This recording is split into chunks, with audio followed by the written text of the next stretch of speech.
You keep attracting the wrong people not because you're cursed or unworthy, but because there's a spiritual lesson you've been ignoring for too long, and until you confront it, the cycle will repeat.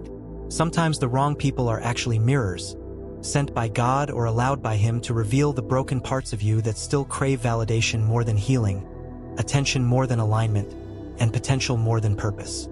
You entertain toxic connections because your discernment has been dulled by emotional wounds you never addressed.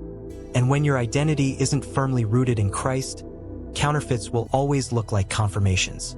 The enemy knows that if he can't destroy you outright, he'll distract you with people who drain your spirit, dilute your calling, and delay your destiny, all while disguising their dysfunction as chemistry or compatibility.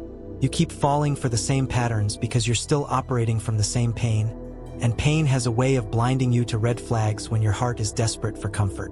Proverbs 4 verse 23 tells you to guard your heart, not just from the world, but from yourself, from your unhealed habits, from your tendency to compromise just to avoid being alone.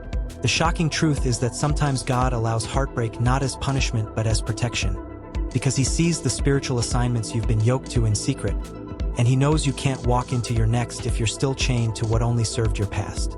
Some of the people you attract are drawn not to your spirit but to your potential to rescue, fix, or validate them. And if you confuse being needed with being loved, you'll constantly attract brokenness masked as intimacy. The reason they keep coming is because you're still sending a spiritual signal that says, "I will settle." And God won't elevate you until you shift that signal through obedience, healing, and identity in Him. Romans 12 verse 2 says to be transformed by the renewing of your mind, which means you must think differently to attract differently. Until you fully realize that you are the prize, chosen and set apart, you will continue to entertain what was never meant to remain. The truth is, the wrong people often come right before the right season, because distraction is Satan's strategy for delaying purpose. So if you're tired of false starts and soul ties that suffocate your growth, it's time to go deeper with God than you ever have before. No more compromising purity for company. No more mistaking attention for affection. No more spiritual detours. You can't change who knocks at your door, but you can control who you let in, and your next level depends on it.